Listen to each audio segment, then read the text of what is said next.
Estás iniciando la versión extendida de este contenido basado en bibliografía de Wader. Si buscas un resumen más ágil, recordá que tenés una primera aproximación de este contenido en el video en pantalla. Comenzamos con la extensión. Generalmente cuando pensamos en el desarrollo humano, tenemos esta idea muy reconfortante de que es, no sé, como construir una casa. Claro, la típica visión lineal, sí. Exacto. O sea, tienes los planos biológicos, pones los ladrillos uno por uno, le agregas un techo protector y listo, tienes a un ser humano terminado, digamos. Ajá, un producto final. Pero, a ver, ¿qué pasaría si la casa se rediseña sola cada vez que alguien entra por la puerta frontal? ¡Wow! Esa es una imagen fuerte. O, ¿qué pasa cuando dejas una herramienta nueva en el jardín y de repente la casa cambia de forma? Hoy vamos a ver por qué todo lo que creemos sobre cómo aprendemos podría estar, completamente al revés. Es que es una ruptura total con esa visión lineal a la que estamos acostumbrados. Esa donde la biología supuestamente dicta el resultado final. Sí, tal cual. No somos un código genético cerrado que simplemente, se despliega con el paso del tiempo. Y para desarmar esta idea, en nuestra exploración profunda de hoy, vamos a sumergirnos en la relación indiscutible entre psicología y educación. Un tema gigante. Gigante. Y para esto vamos a usar como mapa exclusivo las ideas de Susana Leliwa en su libro Psicología y Educación, específicamente el capítulo 8. Que es un texto fundamental, realmente cambia la perspectiva. Totalmente. Y la misión de hoy para quienes nos escuchan no es repasar un glosario aburrido de términos abstractos. Queremos entender la mecánica pura. Ir al fondo del asunto. Exacto.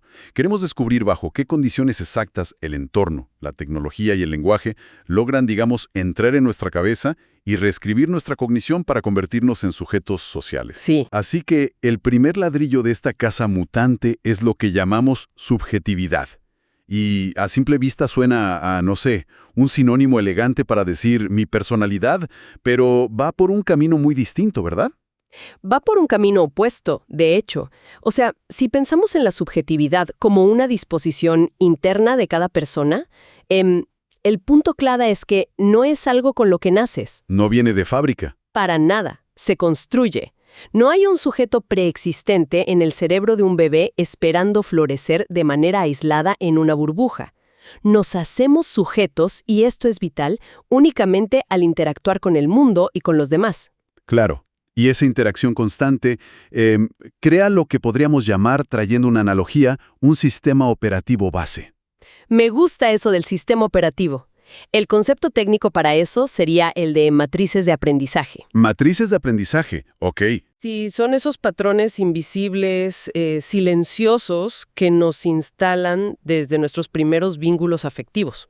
O sea, te dicen cómo reaccionar si te equivocas o, no sé, cómo interpretar un abrazo. Exacto, o incluso cómo enfrentar un conflicto.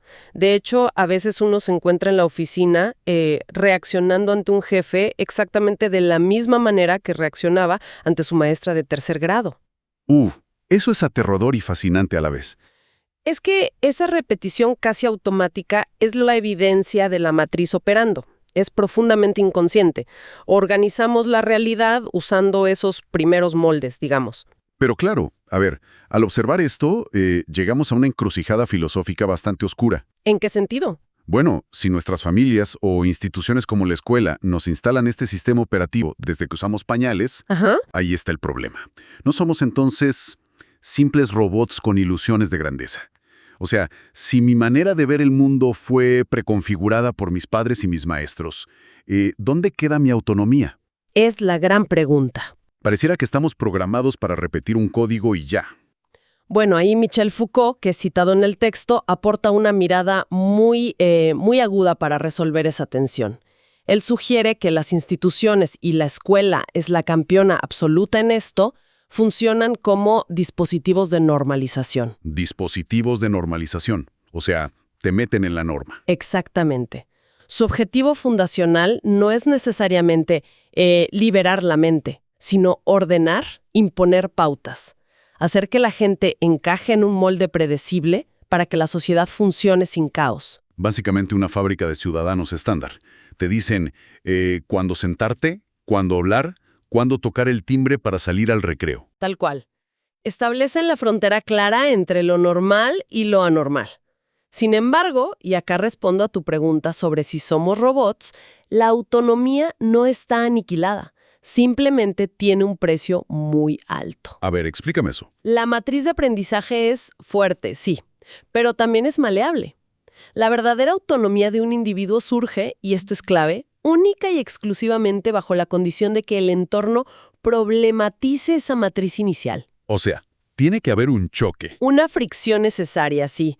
Si la educación solo dicta normas y el individuo se limita a acatar, pues sí, somos autómatas. Claro, solo repites la programación. Pero si el entorno crea las condiciones para que la persona empiece a cuestionar por qué hace lo que hace, por qué piensa de cierta manera... Ahí se rompe el molde. Exacto. La autonomía requiere que se habilite el pensamiento crítico sobre nuestro propio sistema operativo. Y esa idea de fricción me parece fundamental, especialmente cuando miramos quién o qué está instalando el código base hoy en día. Totalmente. Porque si hace 100 años el entorno era la familia nuclear o el pueblo rural, hoy el entorno que nos moldea es innegablemente tecnológico. Así es un cambio de paradigma brutal. Ya no interactuamos solo con personas de carne y hueso, interactuamos a través de pantallas, algoritmos, notificaciones constantes. Y hay un error de concepto enorme cuando analizamos ese entorno. O sea, solemos pensar que la tecnología es un objeto inerte, no sé, como un cable o un circuito. Claro, un pedazo de plástico. Exacto. Pero la tecnología es en su esencia acción humana. Es una producción social diseñada para resolver problemas o modificar el mundo. Y por esa misma razón, jamás, bajo ninguna circunstancia, es neutral. O sea, siempre trae algo escondido. Trae consigo una carga ideológica, ética y económica inmensa. Entonces, si no es neutral, un iPad en manos de un niño en la sala de estar, no es solo un pedazo de vidrio iluminado. Para nada. Y aquí quiero entender las condiciones reales. Si nuestras instituciones tienden a normalizarnos, como decíamos antes con esto de Foucault, ¿cuándo la tecnología actúa como un grillete invisible y cuándo nos ayuda realmente a expandir la mente? Bueno, depende estrictamente de las condiciones de uso y del propósito educativo. A ver, danos un ejemplo del lado oscuro primero. Dale. La tecnología actúa como un dispositivo de normalización muy pesado cuando su presencia está totalmente naturalizada e invisibilizada. Pensemos en lo que Lily White llama el imperio de la imagen. Ajá, el imperio de la imagen. Sí. Cuando el uso se limita a un consumo rápido donde la pantalla sustituye a la palabra y básicamente anula la imaginación. El famoso scroll infinito a las 2 de la mañana, digamos. Tal cual. Donde el cerebro está en modo zombie y el sujeto se reduce a ser un simple consumidor de atención. Ese es el ejemplo perfecto de normalización pasiva. El individuo asume que es lo que usa o lo que consume. Se identifica con el objeto. Wow, ok. ¿Y del otro lado? Por el contrario, para que la tecnología se vuelva una herramienta emancipadora, se requiere una condición estricta. Debe promover el desarrollo de habilidades cognitivas y metacognitivas. O sea, pensar sobre cómo pensamos. Exacto. No basta con usar la pantalla. O sea, la interacción tiene que obligarte a indagar, a proyectar, a reflexionar. Entiendo. O sea, si le damos a un niño una aplicación con bloques interactivos, ¿eso no es emancipador solo porque sea digital? No. No, para nada. Si solo copia un manual paso a paso para armar un diseño prefabricado, bueno, sigue siendo un autómata. Claro. Se vuelve emancipador si lo usa para, no sé, programar una solución a un problema nuevo. Pero eso requiere que quien educa, sea el padre o el docente, diseñe una estrategia. Tiene que haber una intención detrás. Sí, y que pierdan el miedo a usar esos recursos para resignificar el conocimiento en lugar de usarlo solo para adornar prácticas viejas. Como usar una pizarra digital, pero solo para copiar texto estático. Exactamente eso. Todo esto me lleva a la pregunta del millón, porque hablamos de que la tecnología o el entorno moldean la mente y crean esta subjetividad. Sí. Pero neurológicamente, psicológicamente, ¿cómo pasa eso en la realidad? O sea, ¿cómo es que interactuar con un pedazo de plástico o con un grupo de personas literalmente reescribe la estructura interna de nuestro cerebro? Bueno, para desarmar ese mecanismo exacto, tenemos que mirar la teoría sociocultural y hacerle espacio a un autor clave, Lev Vygotsky. Vygotsky, ok, un peso pesado. Sí, él traza una línea divisoria brillante en nuestra mente. Por un lado, nos dice que todos nacemos con funciones psicológicas inferiores. Inferiores. Suena un poco despectivo, pero supongo que se refiere a lo básico. Exacto. Son biológicas, naturales, puramente reactivas. No hay raciocinio complejo ahí. El instinto puro. O sea, tocar una olla caliente y quitar la mano de un tirón. O escuchar un estruendo y sobresaltarse. Tal cual. No lo piensas. Tu cuerpo simplemente lo hace. Es un mecanismo de supervivencia básico que compartimos con los animales. Pero lo que nos hace profundamente humanos son los procesos psicológicos superiores, los famosos PPS. Ok, los PPS. ¿Qué entra en esa categoría? Aquí ya hablamos de capacidades muy complejas. La atención voluntaria y sostenida, la memoria lógica, la capacidad de formar conceptos abstractos. Lo que nos permite, por ejemplo, estar teniendo esta conversación ahora mismo. Exacto. Y Vygotsky plantea una regla fascinante para esto, la ley de doble formación. Él afirma que todo proceso superior aparece 2 veces en nuestro desarrollo. A ver, espera, ¿cómo que aparece 2 veces? Sí, mira, primero ocurre afuera, en el plano social, entre personas, lo que él llama el plano interpsicológico. Y solo después aparece adentro, en el plano individual, dentro de nuestra mente. A ver, detengámonos un segundo, porque esto, la verdad, me vuela la cabeza. Es revolucionario. ¿Significa que mi capacidad de concentrarme voluntariamente en un libro o de recordar un concepto lógico no se generó espontáneamente dentro de mi cráneo? No, no apareció de la nada. Nació en una conversación, en una interacción externa con alguien más. Funciona exactamente de esa manera. Y el puente que permite cruzar de ese plano social externo al plano individual interno son los instrumentos mediadores. Instrumentos mediadores. Sí, específicamente las herramientas y los signos. Las herramientas modifican el entorno material, pero los signos modifican a la persona. Tratemos de visualizar ese puente con un ejemplo práctico para quienes nos escuchan, porque es denso. Me parece perfecto. Imaginemos a un bebé que está en su cuna e intenta agarrar un juguete que está lejos de su alcance. Al principio solo estira la mano buscando agarrarlo. Ajá. Es un movimiento físico, una función biológica inferior, como decías, para alcanzar un objeto. Pero, de repente, la madre lo ve, interpreta ese gesto de estirar la mano y le acerca el juguete. Ese es un escenario ideal para ver el cómo. En esa fracción de segundo, el acto físico de estirar la mano cambia de naturaleza por completo. Deja de ser solo un intento fallido de agarre. Exacto. El bebé nota que su movimiento físico provocó una respuesta en otra persona. El gesto mecánico se transforma en un signo social, que es el acto de señalar. ¡Wow! Claro. El cerebro del niño crea nuevas vías neuronales que asocian el gesto ya no con el objeto inerte que no podía alcanzar, sino con la comunicación social. O sea, la herramienta externa, la interacción con la madre y el sonido, reescribe el hardware interno del bebé. Literalmente. Y ahí radica la enorme diferencia con otras especies. Un animal responde al estímulo directo, mecánicamente.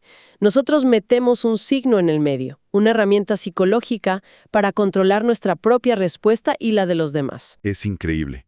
Pero la gran duda que me surge es, ¿esto pasa siempre por inercia? O sea, con el simple paso del tiempo, ¿todos desarrollamos estos PPPs de forma automática? No, para nada. Y esa es una advertencia crucial. Hay condiciones donde este desarrollo se bloquea, sí, y con una facilidad alarmante. A ver, ¿bajo qué condiciones se obturan estos procesos? Los procesos psicológicos superiores se desarrollan únicamente si hay una participación social activa y un acceso libre a esos mediadores culturales. No florecen por el simple paso de los años, no es maduración biológica y ya. O sea que si aíslas a un individuo... Si lo aíslas o si le niegas sistemáticamente el acceso al lenguaje, a los símbolos o a la educación de su cultura, su desarrollo mental superior se estanca. Queda limitado en gran medida a sus reacciones biológicas inferiores. Impresionante. Es que la maduración biológica no garantiza el desarrollo humano. La apropiación de la cultura sí.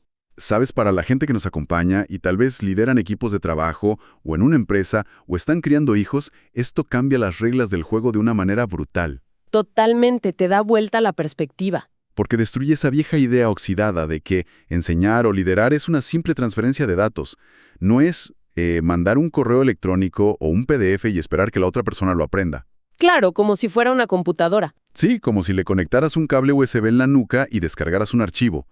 Aprender exige un trabajo interno monumental, no es solo recibir. Es un trabajo de reescritura constante. Y el nombre técnico para ese cruce de la frontera, o sea, para entender cómo la actividad externa pasa a ser una función mental interna, es la interiorización. Interiorización. Cruzar la frontera de afuera hacia adentro. Exactamente. Y debemos ser muy categóricos en este punto. La interiorización no es bajo ninguna circunstancia una copia pasiva de la realidad externa. No es imitar como un loro. Para entenderlo mejor, pienso en cuando uno aprende a conducir un automóvil manual, con los pedales y la palanca. Uy, sí, el mejor ejemplo. Al principio, cada movimiento es una instrucción externa, casi un mandato social.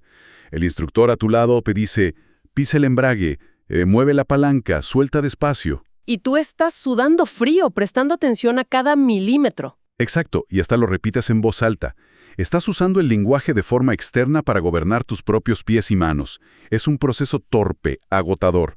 Pero después de unos meses de práctica constante... Después de un tiempo ocurre la verdadera interiorización. Ya no piensas mecánicamente en el recorrido del embrague. Esa regla externa, ese signo que te dio el instructor, se reconstruyó internamente. Se integró. Se integró a tu matriz de aprendizaje motriz. Exacto. El camino, la máquina y tu mente funcionan de manera conjunta e inconsciente. Ya puedes ir conversando sobre otra cosa mientras tus pies hacen el trabajo solos. Claro. Pero a ver, para que ese nivel de integración suceda con el conocimiento abstracto, no solo con las habilidades motoras, la condición es que tiene que haber un conflicto, ¿verdad? Sí, un conflicto cognitivo. O sea, el conocimiento nuevo tiene que chocar contra la matriz de aprendizaje vieja que traíamos instalada. Ineludiblemente. La interiorización transforma al sujeto solo bajo la condición de que la persona reconstruya activamente el significado. O sea, no sirve de nada tragar la información sin procesarla. Para nada. Hay que amasarla, cuestionarla, ver cómo encaja o cómo contradice lo que ya sabíamos. Y si no pasa eso, ¿qué ocurre? Si no hay conflicto cognitivo y reconstrucción, no hay transformación interna. Lo único que logramos es una repetición temporal, no sé, para aprobar un examen o cumplir un trámite, y se te olvida los 2 días. ¡Qué real! Y todo este complejo proceso de reconstrucción interna, esta doble formación social y luego individual de la que hablaba Vygotsky, depende críticamente de un vehículo. Del vehículo principal de la humanidad. De un mediador estrella que está por encima de todas las demás herramientas. Y ese mediador es el lenguaje. El lenguaje, sí. Hay una idea de Jerome Brunner que encaja perfecto aquí. Él sugiere que el lenguaje no es simplemente, digamos, un sistema para pedir un vaso de agua o transmitir datos crudos. No es solo un mensajero. Exacto. Lo define como un instrumento amplificador del pensamiento. Me encanta esa definición porque es la herramienta definitiva de nuestra especie. El lenguaje no se limita a describir el mundo externo. Organiza y estructura la mente de quien lo utiliza. Es como el andamiaje del cerebro. Tal cual. Pero, de nuevo, observemos las condiciones, que es lo que nos importa hoy. Su función superior, esta asombrosa capacidad de amplificar el pensamiento, no se activa mágicamente con solo aprender a recitar el alfabeto. Claro. O sea, saber leer no es solo la mecánica de juntar sonidos. No es que si sé que la M y la A suenan ma, ya estoy pensando de forma crítica o amplificando mi cognición. Exacto. Decodificar no es leer. Saber leer en un sentido profundo exige condiciones muchísimo más complejas. ¿Cómo cuáles? Exige interpretar la realidad de fondo. Requiere descifrar lo que está oculto entre líneas, comprender las intenciones de quien escribe. Entender los matices. Y entender lo que le pasa al otro y lo que le resuena a uno mismo. Aprender a leer y escribir en toda su dimensión es la condición innegociable para construir una escucha real y adquirir una palabra propia. Una identidad. Una identidad, sí. Sin eso, simplemente somos ecos de discursos ajenos. repetimos lo que el entorno tecnológico o mediático nos dicta. Y aquí es donde chocamos de frente con nuestra realidad contemporánea, me parece. Sí, porque el escenario cambió drásticamente. Porque hoy no solo leemos libros impresos de principio a fin. Estamos inmersos en nuevos lenguajes, o sea, códigos digitales, formatos audiovisuales vertiginosos, hipertextos, todo ese entorno tecnológico complejo del que hablábamos hace un rato. Y ese escenario plantea un desafío sin precedentes para la educación y para nosotros como sociedad. Hay una competencia feroz por la estructura de nuestra mente. Es una guerra por la atención y por cómo pensamos. Totalmente. Si el entorno educativo, desde la familia hasta la universidad, no asume la responsabilidad de enseñar a leer críticamente estos nuevos lenguajes digitales y audiovisuales, el pronóstico es francamente preocupante. O sea, si nos quedamos estancados en el consumo pasivo de estímulos visuales rápidos, como decíamos antes con el imperio de la imagen, Nuestra capacidad de pensamiento abstracto, nuestra argumentación lógica, en resumen, nuestros procesos psicológicos superiores, corren un riesgo enorme de empobrecerse. es como si dejáramos que nuestro sistema operativo interno se actualice exclusivamente consumiendo videos de 15 segundos sin contexto, Ajá. perdiendo gradualmente la capacidad de procesar y sostener arquitecturas de código más complejas y profundas. Es una atrofia cognitiva, básicamente. Si no usas la herramienta para pensar más allá, te quedas en la reacción inmediata. ¡Wow! ¿Sabes? Si hacemos una pausa y miramos todo el inmenso terreno conceptual que hemos recorrido hoy en esta inmersión, es revelador. Hemos tocado los cimientos de cómo nos hacemos humanos. Arrancamos destruyendo la idea de que nacemos terminados. El ser humano construye su subjetividad interactuando constantemente con su entorno. Un entorno que hoy, recordémoslo, está atravesado hasta la médula por la tecnología. Exacto. Y para sobrevivir y darle sentido a ese mundo, desarrolla procesos psicológicos superiores trayendo herramientas sociales hacia el interior de su mente mediante la interiorización. Y siempre, siempre a través del conflicto cognitivo. Así es. Y el motor absoluto, la sangre que hace latir todo este sistema, es el lenguaje en todas sus formas. Lo cual evidencia de manera irrefutable que enseñar o incluso interactuar con otro ser humano a un nivel profundo es un acto profundamente ético e histórico. No es solo pasar información. No es una mera transferencia técnica. Cuando educas, estás literalmente participando en el diseño y la construcción de la arquitectura mental de otra persona. ¡Qué responsabilidad tan enorme! Y por eso quería volver a la metáfora del principio para ir cerrando. Definitivamente no estamos construyendo casas de ladrillos estáticas. Somos estructuras vivas, dinámicas, que se reconfiguran con cada interacción y con cada nuevo signo que absorbemos de nuestro alrededor. Completamente. Y para dejar a quienes nos escuchan con una última provocación, un pensamiento para masticar durante el resto del día, considerando todo lo que desarmamos hoy. A ver. Si nuestra mente, si nuestros procesos cognitivos más elevados toman forma precisamente al interiorizar los símbolos, el tono y el lenguaje que nuestro entorno cultural nos ofrece. Sí, la ley de doble formación. Exacto. ¿Qué pasará con la arquitectura de la mente humana a medida que la inteligencia artificial comience a generar de forma masiva e invisible la inmensa mayoría del lenguaje, los textos y las imágenes que consumimos y leemos diariamente? Es una pregunta escalofriante y necesaria. ¿Quién o qué estará diseñando los planos de nuestra futura subjetividad? Gracias por llegar hasta el final. Este esquema es parte de una estructura mayor.